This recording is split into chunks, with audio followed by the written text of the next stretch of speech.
try to build the organization around them, right? So don't be function orientated, or don't try to look for people for the organization. Try to build the organization around great people.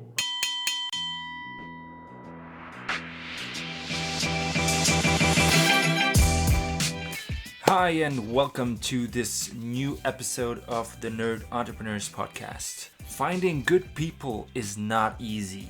That's just one of the topics we look at today in this interview with Torben Antretter, co-founder of geldfürflug.de, a company that helps airline passengers get their money back for unused tickets.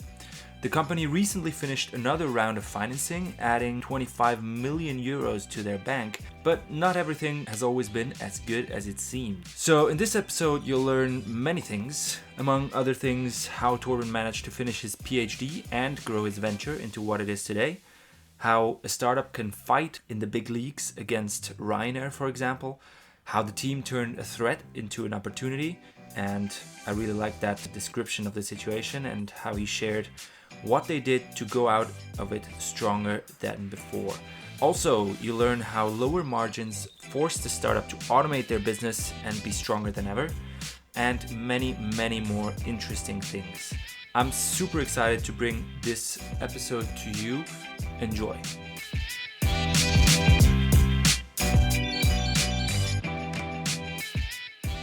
Cool. So, Torben, welcome to the Nerd Entrepreneurs Podcast. We've met before. That's true. A long time ago, actually, right? Half a year, or yeah, at least half a year. Yeah, I think the first time was more than a year ago, actually. Yeah. So a lot of things have changed. Yeah, we've seen you in the news or your startup, so that was very fun to see. It was like, wow, it's going well for them. Could you maybe just tell in 2 minutes what your startup is about, maybe how the idea started, and what you're doing today? Sure. So the idea is basically a consumer factoring idea. So we basically buy consumer claims. So we saw in everyday life that consumers, every time they make a contract with a large corporation, that they have certain rights, but oftentimes have a lot of problems pursuing those rights if they want to. And we as a legal tech company saw the business opportunity to buy those claims and then build automated processes to then pursue those claims in court. And this is basically what we do at RightNow with our different products. Geldfürflug.de, for instance, is one, where if you, for instance, book a plane ticket and you cannot take it for whatever reason, you don't have insurance, it doesn't matter, right? There are certain rights involved, so oftentimes you can get up to 70 to 80% of the price that you paid back. And a lot of people don't know about that, and even if they would know, they would have a lot of trouble going to court against RyanAir, for instance, in Ireland. Yeah. And what we say to them is upload the ticket on the website, and we make an automated risk evaluation of that claim, and then we buy that claim. You get the money in 24 hours and don't have anything to do with it anymore, and we'll take care of the rest. So that's the basic idea. And how do we get there? It's an interesting question.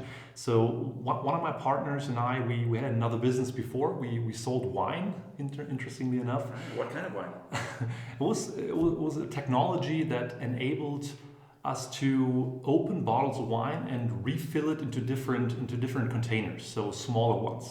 And the idea was basically to buy high quality wine out of cellars and from collectors and stuff, open the bottles without any loss of quality, and then filling it up into glass portions and then selling them as a subscription model. So that was basically the idea, and it was very interesting. So we tried a lot of stuff. We drank a lot of wine, which was very funny.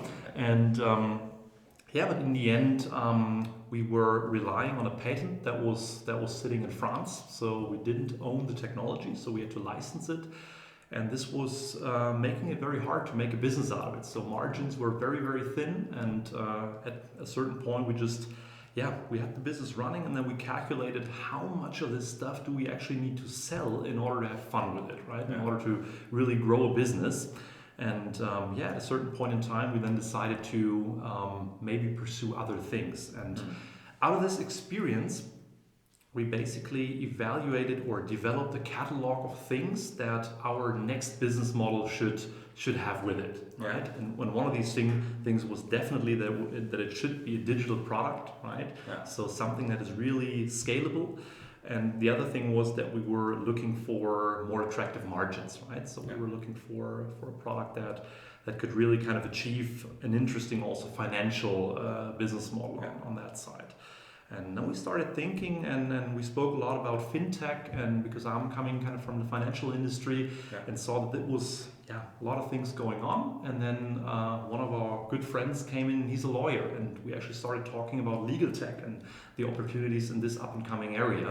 And then one thing actually led to another, and we started pursuing those ideas. Yeah, with that lawyer, or? Right, so he's part of our founding team. Yes. Cool. Nice. So I heard, I actually know that you were a PhD student at the time when you started these things, right? Right. How did you manage with the time, like writing your dissertation, probably working for the institute you were at, and starting a startup? Right, that was a very, very tough time, and I can only thank my colleagues and co-founders that they were so patient with me, and that they also gave me the flexibility to do what I wanted to do, because I kind of set that goal for myself to pursue a PhD, and then I started and things came together, and then I thought about quitting a lot of times and thought about the PhD or the startup. At certain times both, but but most of the times I thought about quitting the PhD and just going for the venture, which made, from an economic perspective, made much more sense, right? And a lot of advisors and mentors of mine said, "Why are you doing this? And why are you still doing this? What are you doing here?" And for me, it was always a matter of personal fulfillment. I just said, this is my goal. This is kind of the highest educational achievement in the German-speaking area, and I want to pursue it. And when I started, I want to finish it. And that was kind of my motivation to then work late nights, work at the weekends, and then that way kind of finish it. But there were a lot of difficult times there. So cool. So just for people who are working a full-time job, just for them to imagine, what does a day like that look like or what did it look like for you, you know? So how many hours did you work on the PhD, and how many hours on your startup?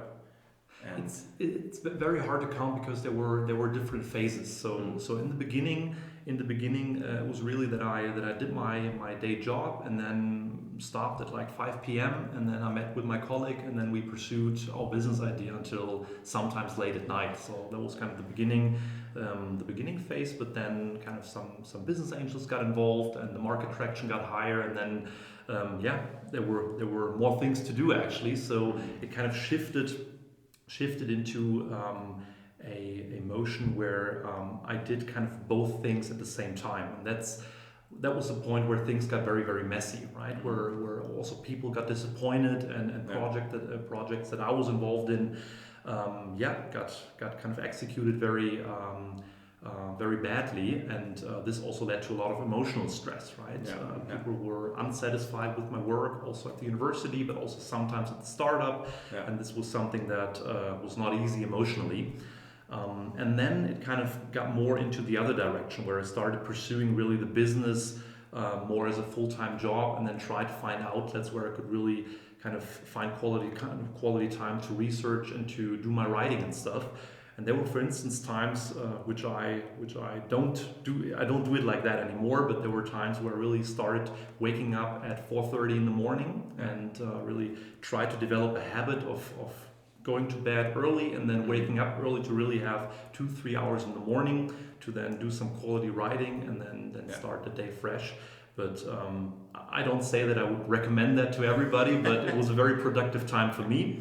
But in the end, probably a recommendation would be to find really times where you can focus. To trying to do both most of the times doesn't work. So really try to separate things as good as you can, and then focus on one thing or focus on the other. But doing one thing and then taking a call and then writing an email and then doing another thing again, it just gets messy over time. Okay, I can see that. I mean, it already gets messy with just one job, you know, if you do different things, and then if you have a second thing as well, so you get just Yeah, Almost and up. I think you get really good at prioritizing, right? So you start saying no to a lot of things. You start saying no to a lot of people, which also has some disadvantages, right? So at certain points you don't make the best friends, right? Because you cannot be everybody's darling, right? And so that was kind of for me a great learning that I said I really have to think. Kind of, is this important and urgent, right? Then it gets pursued. Is it just important and not urgent? It doesn't get pursued. And is it just urgent and not important? It doesn't get pursued either, right? So that was, I think, one of my biggest learnings. Yeah. So we were very lucky actually to have your time today. Sure, it's some of the quality time. Yeah, right. I mean, now he's done with the PhD, so he has. That's right. He has more time. He's bored now. There's not enough to do. I was wondering, so you buy tickets from people, and then you go with your team of lawyers, right? You go to the airline company. How did you had to buy a first batch of tickets in the beginning? How did you find? Where did the money come from to pay those tickets? It came from ourselves actually. So we had a lot of.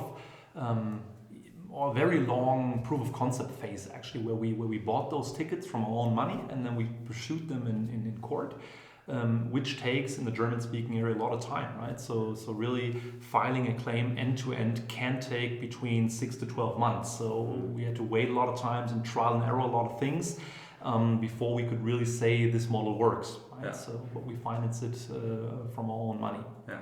How much money did you put in? In the beginning, it's hard to say because it got kind of we stumbled into some situations where we put in some more money then, but I'd say over the time maybe per person it was maybe a little bit more than 10K or something. Yeah. So it was still in a manageable range. Yeah. But you just said like you just tried it out, right? But what convinced you? Why were you convinced that it will work in front of the court? Was there any like other example cases that worked before you, or how? Right. Of course, there were very similar business models. For instance, in that flight product that I just explained, there is FlightRight in Germany, which is huge, right? So they tackle basically the market from a different side. So they look at what happens if the flight is delayed or cancelled, and we look at the market from the side. What happens if the passenger chooses to not take a flight or use the plane ticket? So there was some proof of concept basically from this general perspective, and of course there are a lot of lawyers who pursue those claims, but not at large scale, right? So of course we used also our contacts, especially from our legal co-founder, to talk to lawyers, talk to people who do that. We're doing that since 20 years or something, and they were pretty good able to tell us what works or what might work and what might not work. The learnings were then very, very, very important when it came to scaling the business, right? So really doing thousands of claims a month, that's where also the financial risk gets higher and higher, right? So, but that was not a learning from a legal perspective. So the legal perspective was very, very clear. What was kind of a journey to discover was how does the other party react, for instance, right? So how do they behave? What kind of arguments are they throwing at us? And that was just something that we had to learn on the run, and then adjust. And this is also, I think, the asset that we're building, right? Because we are pursuing tens of thousands of claims at the time now, and with every claim, basically our argumentation and our infrastructure and our writings get better and better and safer, because we add one argument each and every time somebody throws some stupid stuff at us, and so we're basically getting stronger every time we meet in court. Yeah. Right? So if I imagine you sit in court, like this is huge airlines, and there's your small team of lawyers, right? Or your small startup. How did you feel at this time? Like, and you knew that you're gonna win, right? It's beautiful. It's a very great feeling. Also, it's amazing. Also, as a startup, that's I think a great story to tell, which is also very attractive for the media, for instance, right? So we were able to get a lot of media coverage over this David versus Goliath kind of story, right? And in the end, in court, everyone is the same, right? And if the law is on your side, you can have a great impact. And that's something that also motivated us to really pursue the business and to really have an impact on that side. Yeah. You said these companies were throwing stuff at you, stupid arguments. Do you have a story where it was like the worst or the craziest thing they were throwing at you? Or was there one company that was super annoying and not? There are different perspectives to that question, I think. So for instance, RyanAir from Ireland, they are by far the most stubborn ones, right? So they just don't answer to questions. They even if there is a verdict, so that the court rules against them, they don't pay, right? So there were certain situations where we really had to go to the airport and get the money with with a prosecutor, right? So somebody really collects the money after the court has ruled that they have to pay because they didn't pay, right? So that was a very strange experience, but also very funny, of course. And then the larger the company gets, for instance, the Lufthansa in that flight business, the more resources they also invest in kind of fighting what we do, right? And but in the end, they also know that there is nothing to argue on the legal side, so they just started arguing about formal issues, right? And we heard things like, we are not allowed to do this business because we don't have the proper licenses, which is bullshit, and we are not allowed to represent our company because we're not the owners of the company, so we had to prove that this is really our company we're doing this with. So really ridiculous things that serve the sole purpose of making it unattractive for us, right? So making the process longer and longer, but in the end, we don't really care about that, because the nice thing is the longer it takes, the more interest on the claim we get, right? Because in the German-speaking area, you get 5% interest on the claim the longer it takes. So it's a very, very nice nice way to add some money. True. Very nice rate of return, just on the time there, right? Yeah. Plus, it's your daily business to fight them, so it's what you like to do. Yeah. So can we quickly come back to this moment when you walked into the airport? Can you elaborate a little on that? Like, you walked to RyanAir, to their office at the airport, and you had like a prosecutor with you, and I don't know, was there police as well? How did it happen? I just imagine it could be kind of a story. It would be very funny if it would have been that spectacular, but we just hired someone to get the job done. So we didn't go with them or something. We just hired someone to get the job done. It would actually happen then when they came there and when they announced themselves, then they paid, right? So you really have to kind of put up that pressure, and but it's very obvious that they just try everything that they can to make it as unattractive and long as possible for us to pursue those claims, which is okay. So should they do it? But that was a very, very, very, very funny moment. Yes. Okay. I can imagine. So I mean, that was a challenging moment for the startup, right? This client who didn't pay. If you look at your own kind of story, what would you consider as your biggest challenge from the start till now? And how did you face it? What did you do? Yeah, we actually, through the process of developing the business, we actually had one major setback. So the story kind of began, or the business model we did for about a year included the right to pursue up to 95% of the flight price that you have there, right? Mm-hmm. So even including the ticket price, so the net fare of the ticket price. Yeah. And then there was a moment in March 2018 where the highest court in Germany then very surprisingly ruled that the airline can keep that proportion of the ticket, right? And before that, we were focusing on really business travel and really high-priced tickets because the margins were most attractive for those ones. And then from one day to the other, about half of our margin was cut away, right? And that is basically the biggest risk in this legal area. And of course, the most the most critical point that also investors were worried about. We just raised the financing rounds a couple of weeks before, and there was actually this huge article in one of the largest German newspapers, who then said German legal tech startup raises 25 million in financing to now fight RyanAir and all those kind of airline companies. And then just a couple of days later, another large newspaper then argued, if you have a ticket and you want to get money back, screw that, right? And that was very stupid thing, or stupid timing at that moment. Yeah. But so there was a lot of doubt in that moment. So we got notice about this court ruling, and then there was a lot of frustration, a lot of anger actually. Why didn't we see that coming? And could we have done something different in order to prepare something? But I think one thing that you learn over time by through building a company is that this process of disappointment and anger gets shorter and shorter, right? So the first setbacks, you really disappointed for 3 days, and you really feel frustrated, and you really think about stopping, and you're really angry and frustrated.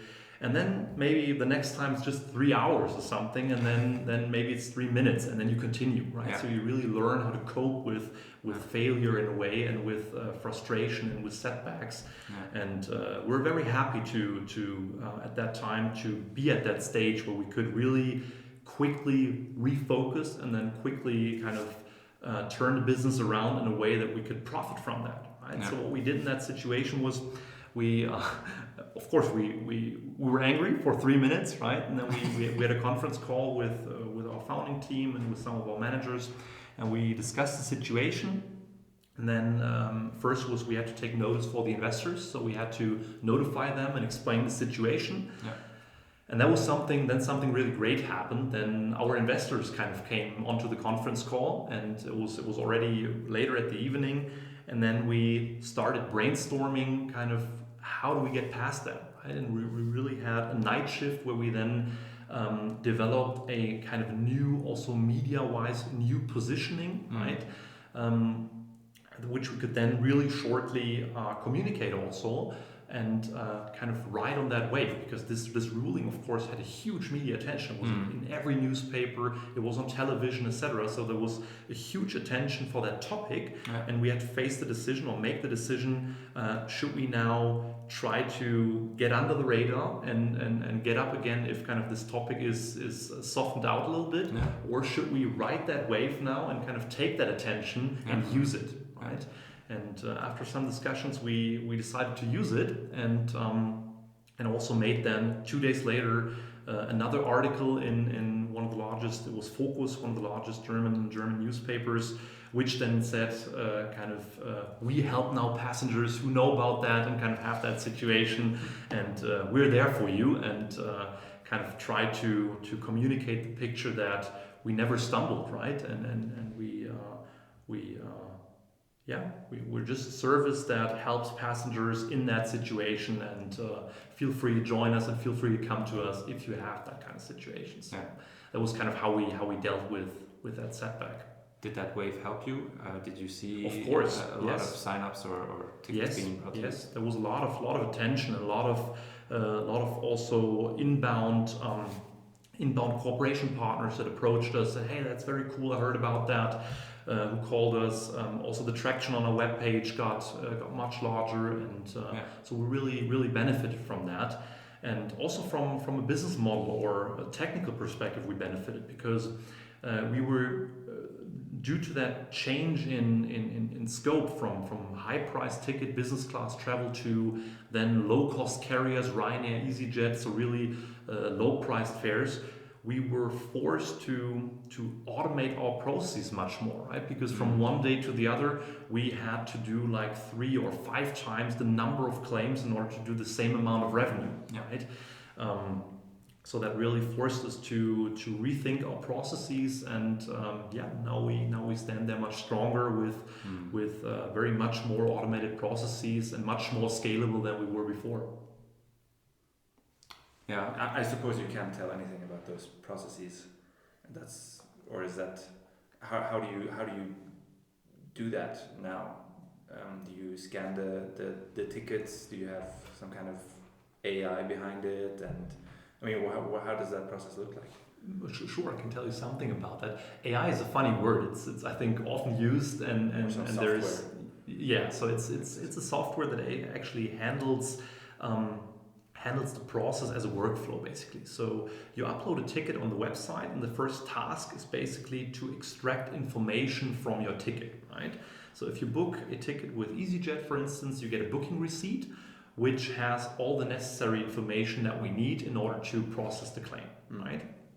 And then we extract those information, so there is OCR technology involved. If you have a clean PDF, you could just extract the information. If you have a picture, you need OCR technology that we built in order to then scan the picture for the information, extract them, and put them into our software.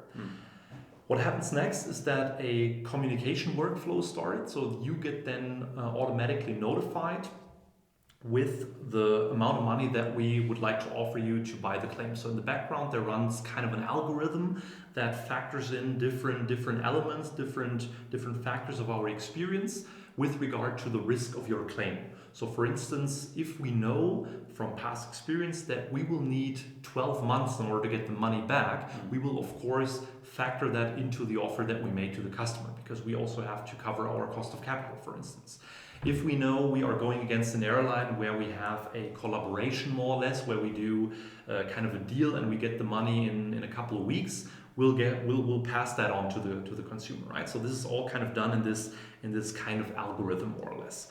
So the customer then gets an email with a concrete offer, and then if he'd like to take it, he comes to another form, enters the bank details, hits send, and then everything else is transferred back to the software, and then all the other processes like payment are triggered. So basically it's an automated workflow which then kind of works in different elements with different technologies like character recognition, like text recognition, also then in the legal process, which we then kind of combine to one large tech product. Yeah.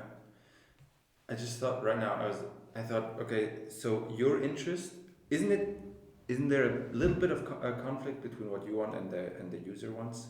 You could, because the user, the expectation of the end customer is that he won't get any money anyways if he tries alone. So you could just say, I'm gonna give you $10.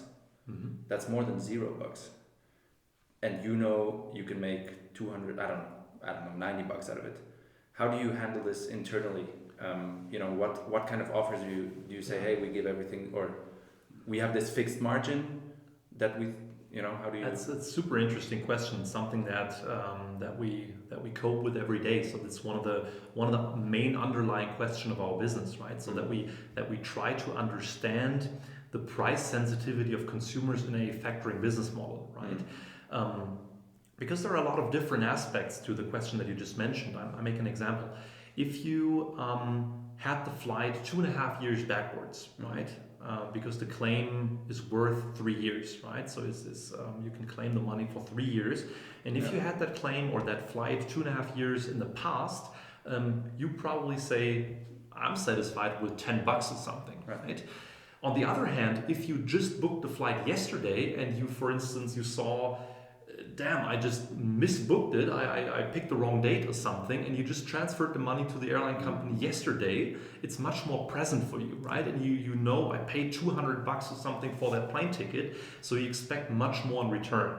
So this is just one example, and there are different other ones in terms of what do you do, kind of how old are you male, are you female? So a lot of different demographics that factor into what you expect in that situation. And of course, as a profit-oriented business, we try to maximize that sensitivity or that margin without, of course, risking too high of a bounce rate, right? Or too low of a conversion rate. Yeah. And that's one of the main challenges in our business model, to optimize this relationship, right, between maximizing margins and maximizing conversion rates. Yeah. Okay, I see. Yeah, that makes sense. And it's still cool, for the end customer. because $10 is more than zero Right. bucks. And we receive very great feedback. So that's a lot of people say that they even tried with the airline. That's often the most satisfying customers or satisfying situations for us, or satisfying feedback for us, when the customer says, "Hey, I really tried 2 or 3 times with the airline or something, and they said, 'Screw you, go away,' and stuff, or they just didn't hear back something, and then they find out about our service, and then they get money within 24 hours, and they are super satisfied that they got something and that they can take their husband or wife to dinner or something and just get it done." Right? Yeah, I think it's an awesome Definitely, yeah. thing Definitely. for users. Definitely I like awesome, yeah. What would you do differently if you look back on your journey now? Is there anything you would change or I think my first answer to that question would be nothing, because I'm super satisfied with where we are, and I can't know where we would be if we would do things differently, right? Yeah. So that's for sure. However, I think from a business building or entrepreneurial perspective, of course, I would do certain things differently. For instance, I would much earlier try to take care of necessary things like bookkeeping, accounting, and setting up necessary processes in order to run a business, because nobody likes that? So this really hit us hard, right? Because we basically operated a business for, I don't know, 3/4 of a year without even thinking about such processes, right? Yeah. And then it really hits you, right? And then it takes a lot of time and also money to make up for that misstructuring and for that. So that would just one example of things that I would take care of right from the beginning. But I think it's very hard to generalize, because being an entrepreneur and running a business, running a dynamic and growing business has different challenges every day. So an answer that I give now won't be or might not be applicable tomorrow or something. So that's just kind of what I figured. But there are some more or less, I would say, more learnings that we had, kind of for instance, in terms of that really finding good people is not easy, and you should really constantly be hiring and be looking out for good people. And even if you don't have really a position, if you talk to somebody great and they're passionate and they would like to work with you, and you see the opportunity to work with them, try to build the organization around them, right? So don't be function orientated, or don't try to look for people for the organization. Try to build the organization around great people, right? So that was something, or that is something that is challenging for us every day. Really finding good people and motivating them and keeping them, of course. Yeah. How do you find great learning? Yeah. How do you find great people? You have one trick in your sleeves, or please tell me. So please tell me.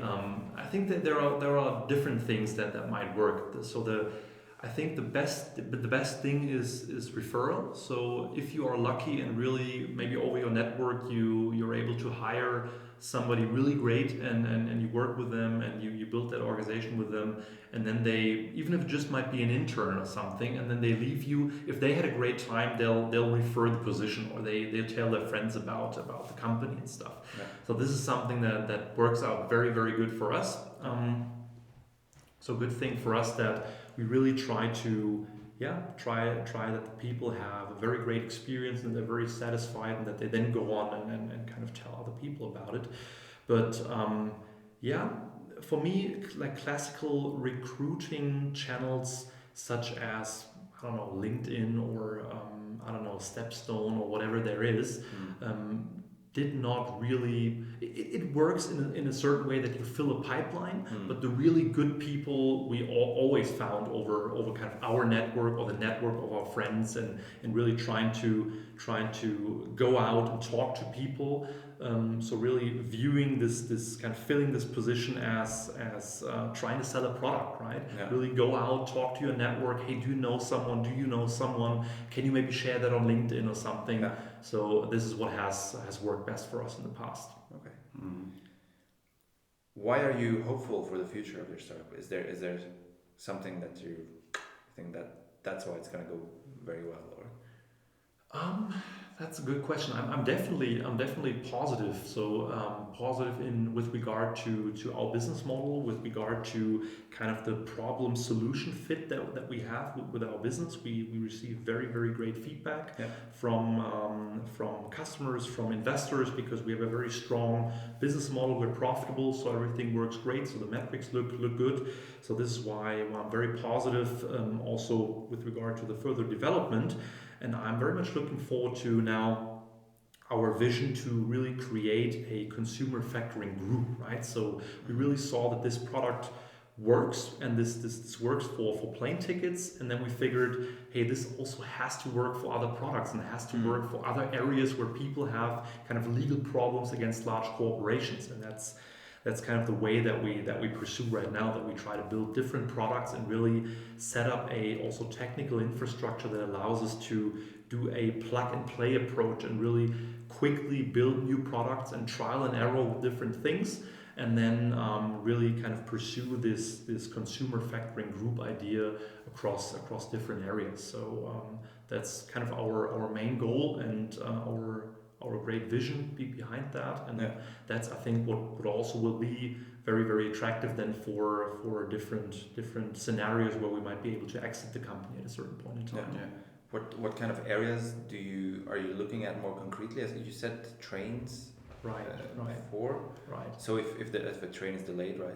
Right. So another product that we now launched is called BahnBuddy, which is actually a company that has been around for about 2 years.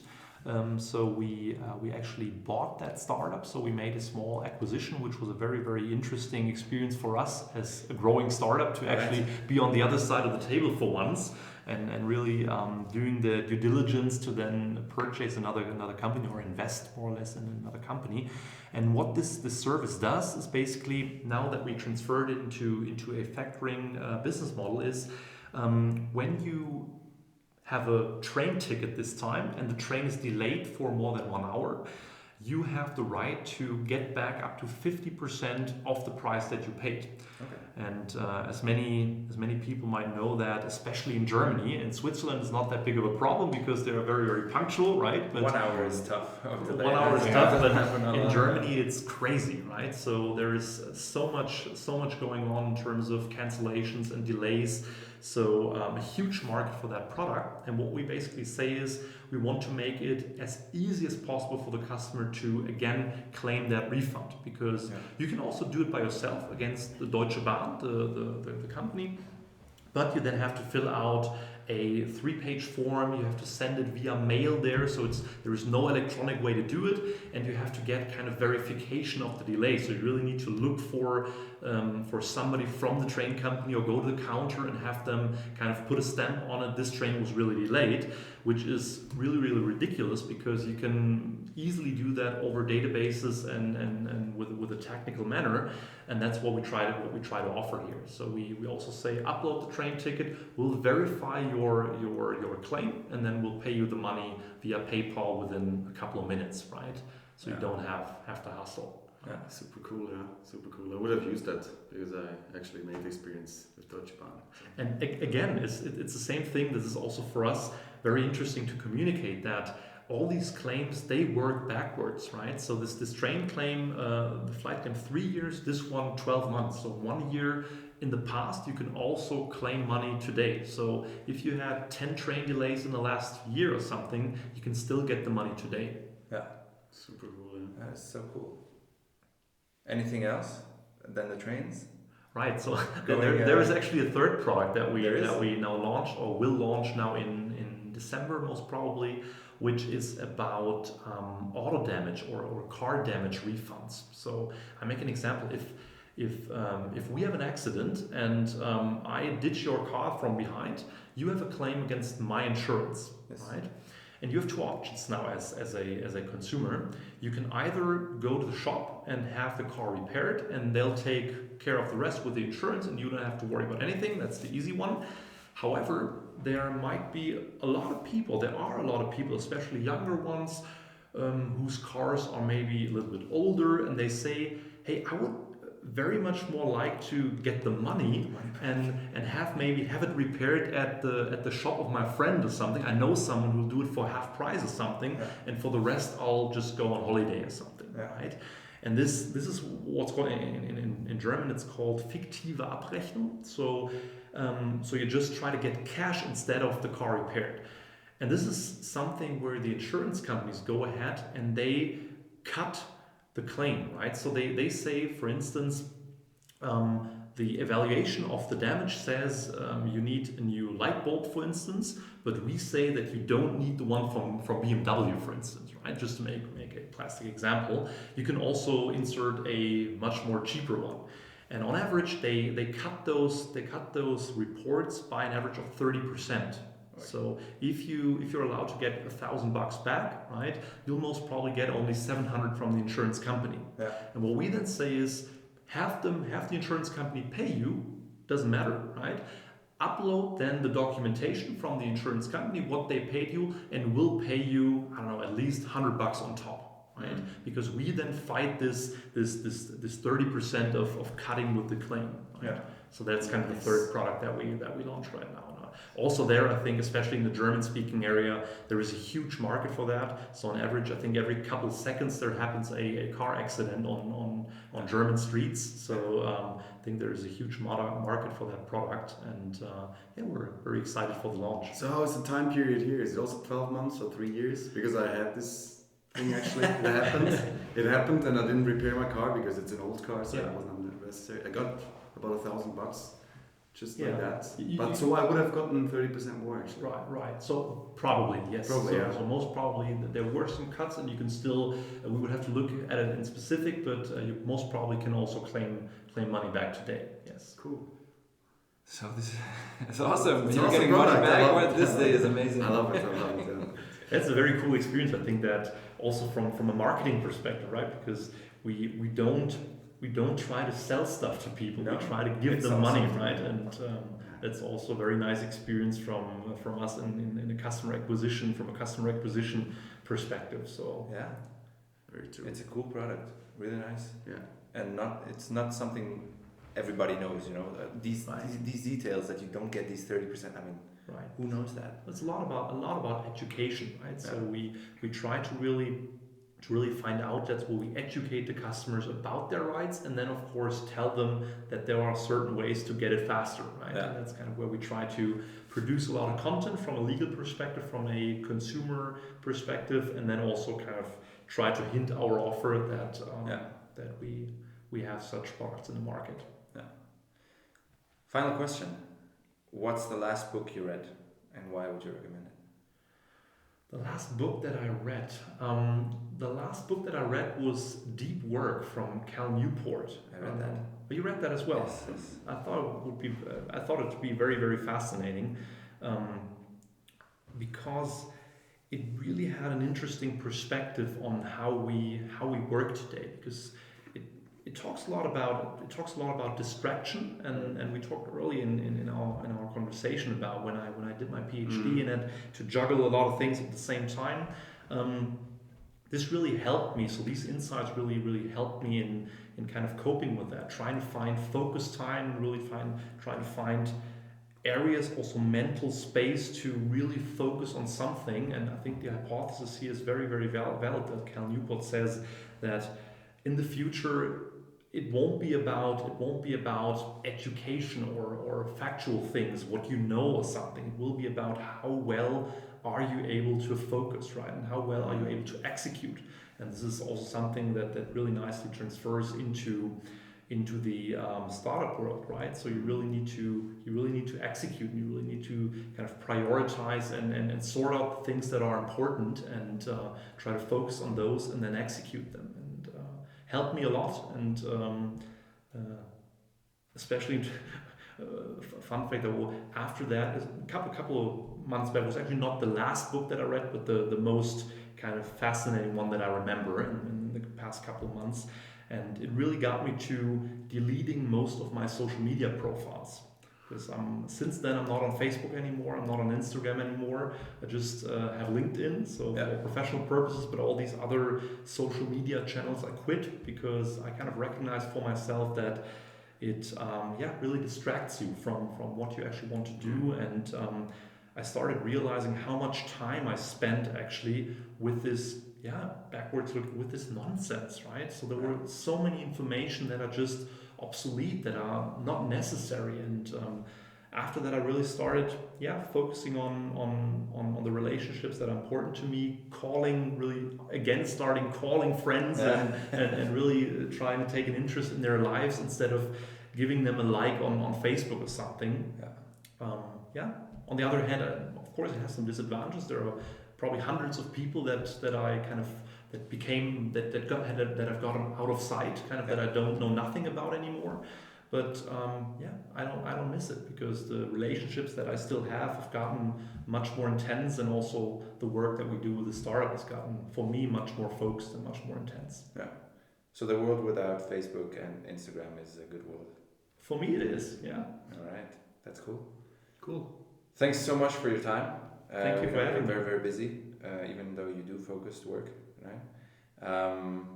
All the best to your startup. We hope to see more news in the Thank you very much. Also for you, best of luck. It was a pleasure to be here. Thanks for having me. Thanks. Thanks so much for listening to this awesome episode. I really enjoyed that interview with Torben Antretter.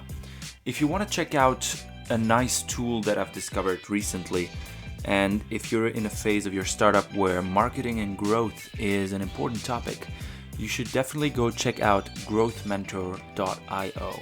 I checked out the website, it looks super nice. And basically what it does, it connects you to high-level growth and marketing experts around the globe.